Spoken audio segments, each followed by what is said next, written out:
Viewers break तो बाद तुहाडा सब दा बहुत बहुत स्वागत है। जिस तरह कि पहले सैगमेंट विच अज दा जो अहम इशू सी वो ईद मुबारक पर कश्मीर ਲਈ कुछ करो कश्मीर चल रहा है। इस उपर डॉक्टर साहब ने अपने बहुत ही वधिया विचार दिते। आई होप तुहानूं सारिਆਂ ਨੂੰ पसंद आए होणगे। हुण जो अज दा साडा जो अहम इशू है उस उपर आपां डॉक्टर साहब कोलों उन्हां दे विचार सुनते हैं। जी डॉक्टर साहब की कहना चाहोगे? देखो अकाल तख्त ਜਿਹੜਾ कि लगभग 4 सदियां पहला होंद दे विच आया, दरबार साहब जिन्हों हरमंदर साहिब रब दे घर दे तौर ते भी जिहड़ा लफज इस्तेमाल किया जाता है, उस तो ठीक 84 कदमां दी विथ ते है जी। और जदों 6वें पातशाह गुरु हरगोबिंद साहब ने इस दा संगे बुनियाद रखिया तो फिर इस गल नूं यकीनी बनाया सी कि ये तख्त दिल्ली तख्त तो 2 फुट उच्चा होए। और ज़ाहिर है कि मैसेज ये सी कि दुनिया दे तख्त उस खिते का ज़ाहिर है दिल्ली तख्त ही गवर्न करदा सी कि ये जुल्म जां धक्का जां जोर जां जबर इस दे सहारे लोकां दे हक खो सकते ने, कुचल सकते ने। पर यह अकाल दा तख्त, अकाल काल मौत नूं कहंदे ने, अकाल है immortal, throne of the immortal. ये सिर्फ ते सिर्फ रब दी सॉवरनिटी च यकीन रखदे और ये अकाल तख्त दे उत्ते कोई भी आके फरियादी हो सकदा है। और यही कारण है कि वो 18वीं सदी होए जां 20वीं सदी च भी जदों जून 84 दे पहले हफ्ते इंदिरा गांधी दे हुक्मां थल्ले टैंकां तोपां दे नाल अकाल तख्त नूं टारगेट किया गया, क्योंकि दुनियावी तख्त वाले समझदे ने कि शायद एक बिल्डिंग नूं ढा के तुसीं किसी कौम दा वकार, किसी कौम दी अणक गैरत नूं जिहड़ा खत्म कर सकते हो। पर अकाल तख्त नूं डिफेंड करते हैं सन जरनैल सिंह खालसा पिंडरां वाले, जनरल सुबेग सिंह, भाई अमरीक सिंह, 40-50 सिंघां ने 1 लाख तो ज़्यादा भारतीय फौज का 72 घंटे मुकाबला किया।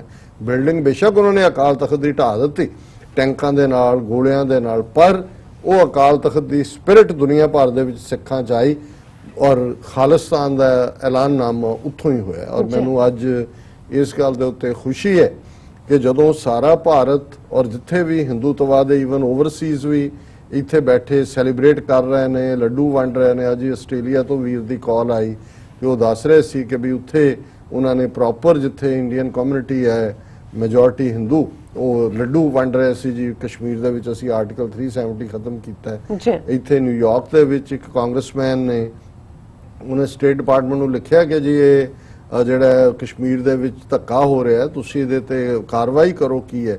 और नाल दी नाल ਜਿਹੜੇ ਉਹ ਸਾਰੇ ਕਾਂਗਰੈਸ਼ਨਲ ਡਿਸਟ੍ਰਿਕਟ ਦੇ ਹਿੰਦੂ ਨੇ ਉਹਦੇ ਪਿੱਛੇ ਪੈ ਗਏ। ਉਹਨਾਂ ਨੇ ਮਾਸ ਈਮੇਲਸ ਲਿਖਣੀਆਂ ਸ਼ੁਰੂ ਕੀਤੀਆਂ ਕਿ ਅਸੀਂ ਤੈਨੂੰ ਡਿਫੀਟ ਕਰਾਂਗੇ, ਇਹ ਉਹ ਕਿ ਤੂੰ ਆਪਣੀ ਪੋਜੀਸ਼ਨ ਚੇਂਜ ਕਰ। ਸੋ ਮਤਲਬ ਗੱਲ ਇਹ ਨਹੀਂ ਹੈ ਕਿ ਭਾਰਤ ਦੇ ਨਕਸ਼ੇ 'ਚ ਜਾਂ ਬਾਹਰ ਵੀ ਜਿਸ ਹੱਦ ਤੱਕ ਜਾ ਕੇ कोई फ्रेंड्स ऑफ बीजेपी, कोई हिंदू फाउंडेशन, RSS लॉबी कर रही है, इको एक स्टेट पंजाब है जिहड़ी खलोती है कश्मीरियों के नाल। पंजाब दे विच प्रोटेस्ट भी होए ने। इंडियन गवर्नमेंट दे इस सारी धग्गड़शाही वाली जिहड़ी धक्के वाली नीति है और बच्चियां दे हवाले नाल कश्मीर दियां जिवें अज ही ये भी खबर सी एक होर ते कि किवें 100 तो ज़्यादा बच्चे बच्चियां जिन्हां नूं एमरजेंसी च वापस उन्होंने ਜਿਹੜਾ ਸਿੱਖ ਜਥੇਬੰਦੀਆਂ ਨੇ ਭੇਜਿਆ, ਉਹਨਾਂ ਦੇ ਕਿਰਾਏ, ਉਹਨਾਂ ਦਾ ਰਹਿਣ ਸਹਿਣ, ਉਹਨਾਂ ਦਾ ਸਾਰਾ ਪ੍ਰਬੰਧ ਕੀਤਾ। ਸੋ ਅੱਜ ਜਦੋਂ ਮੈਂ ਇਹ ਖਬਰ ਡਿਸਕਸ ਕਰ ਰਿਹਾ ਕਿ ਉਹ ਅਕਾਲ ਤਖਤ ਜਿਹਨੂੰ ਇਹਨਾਂ ਨੇ ਜੂਨ 84 ਚ ਖੰਡਰਾਤ ਬਣਾਇਆ, ਪਰ ਉਸ ਅਕਾਲ ਤਖਤ ਦੀ ਸਪਿਰਿਟ ਔਰ ਅਕਾਲ ਤਖਤ ਸਿੱਖ ਸੰਗਤ ਨੇ ਦੁਬਾਰਾ ਉਸਾਰਿਆ। ਉਹਨਾਂ ਦੇ ਜਿਹੜੇ ਜਥੇਦਾਰ ਜਿਨ੍ਹਾਂ ਨੂੰ 2015 ਚ ਲੱਖਾਂ ਸਿੱਖਾਂ ਦੀ ਪ੍ਰੈਜ਼ੈਂਸ ਦੇ ਵਿੱਚ ਸਰਬੱਤ ਖਾਲਸਾ ਦੇ ਵਿੱਚ ਜਥੇਦਾਰ ਬਣਾਇਆ ਗਿਆ, ਜਥੇਦਾਰ ਜਗਤਾਰ ਸਿੰਘ ਹਵਾਰਾ, ਜਿਹੜੇ ਕਿ ਇੱਕ ਫੀਅਰਲੈਸ ਨੌਜਵਾਨ ਨੇ। ਖਾਲਿਸਤਾਨ ਜ਼ਿੰਦਾਬਾਦ। ਬੇਸ਼ੱਕ ਉਹਨਾਂ ਦੇ ਪੈਰਾਂ 'ਚ ਬੇੜੀਆਂ, ਹੱਥਾਂ 'ਚ ਹਥਕੜੀਆਂ ਨੇ, ਅਦਾਲਤਾਂ ਨੂੰ ਵੀ ਕੰਬਣੀ ਛੇੜ ਦਿੰਦੀਆਂ ਨੇ। ਉਹਨਾਂ ਨੇ ਜਦੋਂ ਕਿ ਬਿਆਨਬਾਜ਼ੀ ਔਰ ਖਾਸ ਤੌਰ ਤੇ ਮਨੋਹਰ ਲਾਲ ਖੱਟੜ ਹਰਿਆਣੇ ਦੇ ਚੀਫ ਮਿਨਿਸਟਰ ਨੇ ਵੀ ਇੱਦਾਂ ਦੀ ਘਟੀਆ ਬਕਵਾਸਬਾਜ਼ੀ ਕੀਤੀ ਤੇ ਉਹਨਾਂ ਨੇ ਅੱਜ ਜਿਹੜਾ ਜੇਲ੍ਹ 'ਚੋਂ ਇਸ ਦੇ ਲਈ ਅਸੀਂ ਹੁਕਮਨਾਮਾ ਕਹਿੰਦੇ और इसी तरह जिहड़े सरकार वालों जां अकाली दल बादल दे थापे हुए जथेदार ने उन्हां वालों भी जिहड़ा आया, पहला मैं जथेदार हवारा क्योंकि उन्हां नूं असीं जथेदार दे तौर ते मानता दिंदे, उन्हां दा कश्मीरी लड़कियां नूं तंग करन दा जथेदार जगतार सिंह हवारा ने लिया सख्त notice. Amritsar the rate line नाल और वकील दे हवाले नाल उन्हां ने मैसेज भेजिया। सरबत खालसा वालों थापे गए श्री अकाल तख्त साहब दे जथेदार जगतार सिंह हवारा ने ਇੱਕ ਸਿਆਸੀ ਪਾਰਟੀ ਦੇ ਕਾਰਕੁਨਾਂ ਵੱਲੋਂ ਹਕੂਮਤ ਦੇ ਨਸ਼ੇ ਵਿੱਚ ਕਸ਼ਮੀਰੀ ਲੜਕੀਆਂ ਦੀ ਇੱਜ਼ਤ ਅਤੇ ਸ਼ਾਨ ਦੇ ਖਿਲਾਫ ਇਖਲਾਕ ਤੋਂ ਡਿੱਗੀ ਸ਼ਬਦਾਵਲੀ ਵਰਤਣ ਦਾ ਸਖਤ ਨੋਟਿਸ ਲਿਆ ਹੈ। ਉਹਨਾਂ ਵਕੀਲ ਰਾਹੀਂ ਭੇਜੇ ਇੱਕ ਸੰਦੇਸ਼ ਕਿਹਾ ਹੈ, ਇਤਿਹਾਸ ਇਸ ਗੱਲ ਦਾ ਗਵਾਹ ਹੈ ਕਿ ਸਿੱਖ ਧਰਮ ਹਮੇਸ਼ਾ ਹੀ ਮਜ਼ਲੂਮਾਂ ਦੇ ਨਾਲ ਖੜਾ ਹੋਇਆ ਹੈ ਅਤੇ ਜ਼ੁਲਮ ਦੇ ਖਿਲਾਫ ਡਟਿਆ ਹੈ। ਇੱਕ ਸਮਾਂ ਸੀ ਜਦ ਕਸ਼ਮੀਰੀ ਪੰਡਤ ਅਤੇ ਹਿੰਦੂ ਬਹੁ ਬੇਟੀਆਂ ਸੁਰੱਖਿਅਤ ਨਹੀਂ ਸਨ। ਉਸ ਸਮੇਂ ਖਾਲਸੇ ਨੇ ਆਪਣੀਆਂ ਖਾਲਸਾਈ ਪਰੰਪਰਾਵਾਂ ਅਨੁਸਾਰ ਜ਼ਾਲਮਾਂ ਦਾ ਨਾਸ਼ ਕੀਤਾ ਸੀ, ਪਰ ਅੱਜ ਹਾਲਾਤ ਬਿਲਕੁਲ ਉਲਟ ਹਨ ਅਤੇ ਜਿਹੜੇ ਕਦੇ ਨਿਮਾਣੇ ਨਤਾਣੇ ਸਨ ਅੱਜ ਉਹ ਜਰਵਾਣੇ ਬਣ ਗਏ ਹਨ। ਖਾਲਸਾ ਇਹਨਾਂ ਬਦਲਦੇ ਹਾਲਾਤਾਂ ਨੂੰ ਬਾਜ਼ ਦੀ ਅੱਖ ਨਾਲ ਵੇਖ ਰਿਹਾ ਹੈ। ਕਸ਼ਮੀਰੀ ਲੜਕੀਆਂ ਤੇ ਹੋ ਰਹੇ ਜ਼ੁਲਮ ਨੂੰ ਵੇਖ ਕੇ ਖਾਲਸਾ ਕਦੇ ਵੀ ਸ਼ਾਂਤ ਹੋ ਕੇ ਨਹੀਂ ਬੈਠੇਗਾ।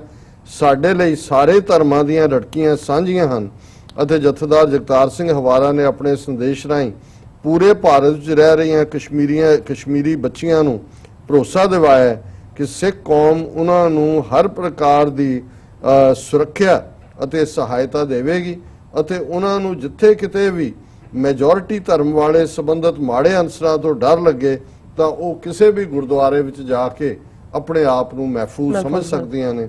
ਜਥੇਦਾਰ ਜਗਤਾਰ ਸਿੰਘ ਹਵਾਰਾ ਨੇ ਆਪਣੇ ਸੰਦੇਸ਼ ਦੇ ਅਖੀਰ 'ਚ ਐਂਟਾਈ ਸੋਸ਼ਲ ਤੇ ਇੱਕ ਸਿਆਸੀ ਪਾਰਟੀ ਦੇ ਗੁੰਡਿਆਂ ਨੂੰ ਤਾੜਨਾ ਕੀਤੀ ਹੈ ਕਿ ਉਹ ਕਸ਼ਮੀਰੀ ਬੱਚੀਆਂ ਦੇ ਖਿਲਾਫ ਇਨਸਾਨੀਅਤ ਤੋਂ ਡਿੱਗੀਆਂ ਹੋਈਆਂ ਟਿੱਪਣੀਆਂ ਤੇ ਹਰਕਤਾਂ ਤੋਂ ਬਾਜ਼ ਆਣ।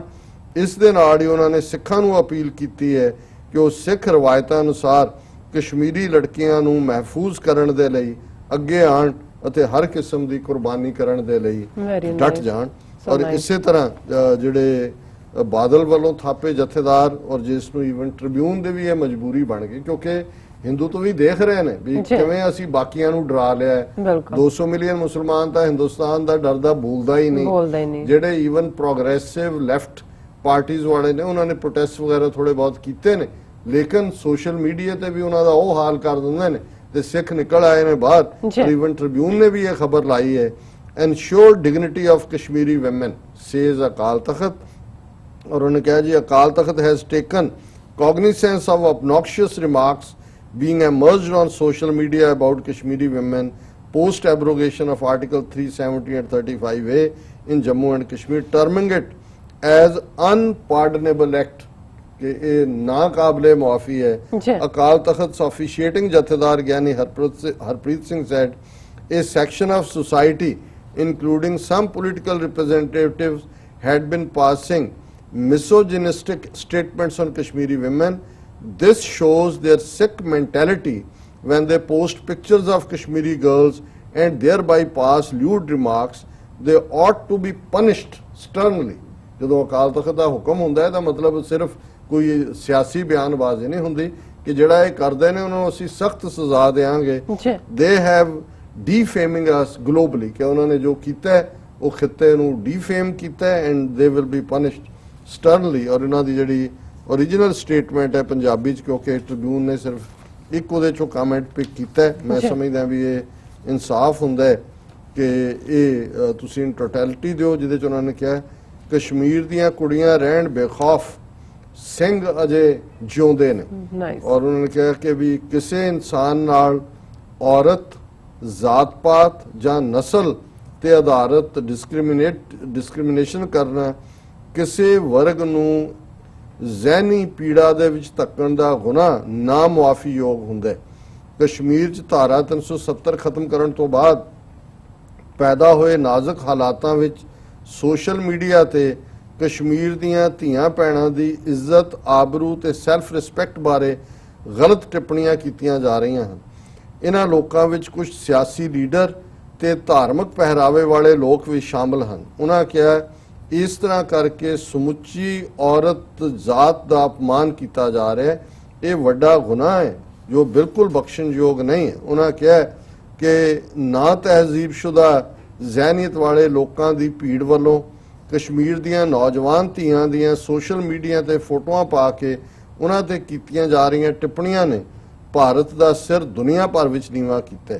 ਉਹਨਾਂ ਕਿਹਾ ਕਸ਼ਮੀਰੀ ਧੀਆਂ ਦੀ ਆੜ ਵਿੱਚ ਸਮੁੱਚੇ ਔਰਤ ਵਰਗ ਬਾਰੇ ਪ੍ਰਗਟ ਹੋ ਰਹੀ ਇਸ ਜ਼ਹਿਨੀਅਤ ਨੂੰ ਹਲਕੇ ਵਿੱਚ ਨਹੀਂ ਲਿਆ ਜਾਣਾ ਚਾਹੀਦਾ। ਕਿਉਂਕਿ ਇਹ ਇੱਕ ਭੀੜ ਵੱਲੋਂ ਸੋਚੀ ਸਮਝੀ ਸਾਜ਼ਿਸ਼ ਅਧੀਨ ਉਭਾਰਿਆ ਗਿਆ ਬੇਹੱਦ ਗੰਭੀਰ ਮਸਲਾ ਹੈ। ਜੀ ਨਵੰਬਰ 1984 ਵਿੱਚ ਨਿਹੱਥੇ ਸਿੱਖਾਂ ਦੀ ਨਸਲਕੁਸ਼ੀ ਦੌਰਾਨ ਦਿੱਲੀ ਦੀ ਉਸ ਵੇਲੇ ਦੀ ਹਕੂਮਤ ਦੀ ਛਤਰ ਛਾਇਆ ਹੇਠ ਸਿੱਖ ਬੀਬੀਆਂ ਨਾਲ ਇਹੋ ਜਿਹਾ ਹੀ ਕੁਝ ਕੀਤਾ ਗਿਆ ਸੀ ਜੋ ਅੱਜ ਔਰਤਾਂ ਬਾਰੇ ਕਸ਼ਮੀਰੀ ਔਰਤਾਂ ਬਾਰੇ ਜੋ ਅੱਜ ਖੁੱਲ੍ਹੇਆਮ ਐਲਾਨ ਹੋ ਰਹੇ ਹਨ। ਉਹਨਾਂ ਨੇ ਕਿਹਾ ਕਸ਼ਮੀਰ ਦੀਆਂ ਬਹੁ ਬੇਟੀਆਂ ਸਾਡੇ ਸਮਾਜ ਦਾ ਅੰਗ ਹਨ। ਕਸ਼ਮੀਰੀ ਔਰਤਾਂ ਦੇ ਗੌਰਵ ਸਵੈਮਾਨ ਤੇ ਉਹਨਾਂ ਦੀ ਪੱਤ ਦੀ ਰੱਖਿਆ ਕਰਨਾ ਸਾਡਾ ਧਰਮ ਹੈ। ਅਸੀਂ ਆਪਣਾ ਧਰਮ ਨਿਭਾਉਣ 'ਚ ਕਦੇ ਵੀ ਪਿੱਛੇ ਨਹੀਂ ਹਟਾਂਗੇ। ਉਹਨਾਂ ਕਿਹਾ ਕਿ ਸਿੱਖ ਕੌਮ ਕਦੇ ਵੀ ਮਾੜੇ ਅੰਸਰਾਂ ਨੂੰ ਕਸ਼ਮੀਰੀ ਔਰਤਾਂ ਵੱਲ ਅੱਖ ਚੁੱਕਣ ਨਹੀਂ ਦੇਵੇਗੀ। ਇਹ ਸਾਡਾ ਇਤਿਹਾਸ ਹੈ ਔਰ ਇਹ ਸਾਡਾ ਵਾਅਦਾ ਹੈ। ਮੈਂ ਸਮਝਦਾ ਕਿ ਵੀ ਇਹ ਬੜੀ ਟਾਈਮਲੀ ਵਾਰਨਿੰਗ ਹੈ ਔਰ ਅਕਾਲ ਤਖਤ ਦੇ ਵੱਲੋਂ ਇਸ ਕਿਸਮ ਦਾ ਆਣਾ ਇਹ ਜਿੱਥੇ ਸਿੱਖ ਕੌਮ ਨੂੰ ਜਿਹੜੇ ਆਲਰੇਡੀ ਇਸ ਪਾਸੇ ਤੁਰੇ ਹੋਏ ਨੇ ਕਿ ਕਿਵੇਂ ਉਹਨਾਂ ਨੇ ਇਹ ਜਿਹੜਾ ਇਸ ਕਿਸਮ ਦਾ ਗੰਦਾ ਐਲੀਮੈਂਟ ਹੈ ਹਿੰਦੂਤਵਾ ਜਿਹੜਾ ਜਿਨ੍ਹਾਂ ਦੇ ਦਿਮਾਗਾਂ ਨੂੰ ਇਸ ਵੇਲੇ ਨਾਜ਼ੀਵਾਦ ਚੜਿਆ ਹੋਇਆ ਭੂਤਰੇ ਹੋਏ ਨੇ ਔਰ ਅਸੀਂ ਜਿਹੜਾ ਇਸ ਗੱਲ ਦੇ ਲਈ ਸਮਝਦੇ ਹਾਂ ਕਿ ਸਾਡਾ ਫਰਜ਼ ਹੈ ਸਾਡਾ ਈਮਾਨ ਹੈ ਸਿੱਖ ਦੇ ਜ਼ਿੰਮੇ ਹੈ ਇਹ ਖਾਲਸਾ ਸੋਏ ਜੋ ਨਿਰਧਨ ਕੋ ਪਾਲੇ ਖਾਲਸਾ ਸੋਏ ਜੋ ਦੁਸ਼ਟ ਕੋ ਗਾਲੇ ਕਿ ਖਾਲਸਾ ਪ੍ਰੋਟੈਕਟਰ ਹੈ ਨਿਰਧਨ ਦਾ ਗਰੀਬ ਦਾ ਡਾਊਨ ਟ੍ਰੋਡਨ ਦਾ ਦੁਸ਼ਮਣ ਦੁਸ਼ਟ ਦਾ ਜਿਹੜਾ ਦੁਸ਼ਟ ਹੈ ਜਿਹੜਾ ਉਸ ਨੂੰ ਪਨਿਸ਼ ਕਰਨਾ ਖਾਲਸਾ ਸੋਏ ਜੋ ਦੁਸ਼ਟ ਕੋ ਗਾਲੇ ਜਿਹੜਾ ਟਾਇਰੈਂਟ ਹੈ ਉਸ ਨੂੰ ਸਜ਼ਾ ਯਾਫਤਾ ਕਰਨਾ ਇਹ ਸਾਡੇ ਹਿੱਸੇ ਆਇਆ। ਸੋ ਨਾਈਸ ਡਾਕਟਰ ਸਾਹਿਬ ਇੱਥੇ ਲੈਣਾ ਬ੍ਰੇਕ ਤੋਂ ਪਹਿਲਾਂ ਅਸੀਂ ਆਪਣੇ ਦਰਸ਼ਕਾਂ ਤੇ ਸਰੋਤਿਆਂ ਨੂੰ ਫੇਰ ਦੁਬਾਰਾ ਅਪੀਲ ਤੇ ਬੇਨਤੀ ਕਰਦੀ ਹਾਂ ਵਿਊਅਰਸ ਜਿਸ ਤਰ੍ਹਾਂ ਕਿ ਤੁਸੀਂ ਜਾਣਦੇ ਹੋ ਕਿ ਟੀਵੀ 84 ਮਨੁੱਖੀ ਹੱਕਾਂ ਦਾ ਪਹਿਰੇਦਾਰ ਹੈ। ਟੀਵੀ 84 ਸਿੱਖਾਂ ਕਸ਼ਮੀਰੀਆਂ ਅਤੇ ਭਾਰਤ ਦੀਆਂ ਨਾਰਥ ਈਸਟ ਸਟੇਟਾਂ ਦੇ ਲੋਕਾਂ ਦੇ ਸਵੈ ਨਿਰਣੇ ਦੇ ਹੱਕਾਂ ਦਾ ਹਾਮੀ ਹੈ। ਅਸੀਂ ਚਾਹਾਂਗੇ ਕਿ ਤੁਸੀਂ ਟੀਵੀ 84 ਦੀ ਚੜ੍ਹਦੀ ਕਲਾ ਲਈ ਵੱਧ ਤੋਂ ਵੱਧ ਡੋਨੇਟ ਕਰੋ। ਡੋਨੇਟ ਕਰਨ ਲਈ ਸਾਡੀ ਵੈਬਸਾਈਟ tv84.tv ਤੇ ਜਾ ਕੇ ਪੇਪਲ ਦੀ ਵਰਤੋਂ ਕਰਕੇ ਵਨ ਟਾਈਮ ਡੋਨੇਟ ਕਰ ਸਕਦੇ ਹੋ ਮੰਥਲੀ ਡੋਨੇਟ ਵੀ ਕਰ ਸਕਦੇ ਹੋ। ਤੁਸੀਂ ਟੀਵੀ 84 ਦੇ ਨਾਮ ਤੇ ਚੈੱਕ ਬਣਾ ਕੇ ਸਾਨੂੰ ਮੇਲ ਵੀ ਕਰ ਸਕਦੇ ਹੋ ਸਾਡੇ ਇਸ ਪਤੇ ਤੇ 36-01 37th ਐਵਨਿਊ ਲੌਂਗ ਆਈਲੈਂਡ ਸਿਟੀ ਨਿਊਯਾਰਕ 11101 USA ਜਾਂ ਫਿਰ ਤੁਸੀਂ ਸਾਨੂੰ ਫੋਨ ਰਾਹੀਂ ਵੀ ਸੰਪਰਕ ਕਰ ਸਕਦੇ ਹੋ ਸਾਡੇ ਫੋਨ ਨੰਬਰ ਤੇ 5164060694। Thank you so much viewers। ਤੁਸੀਂ ਨਾਲ ਇਸ ਤਰ੍ਹਾਂ ਬਣੇ ਰਹਿਣਾ। ਮਿਲਦੇ ਹਾਂ ਆਫਟਰ ਦਿਸ ਸ਼ਾਰਟ ਬ੍ਰੇਕ।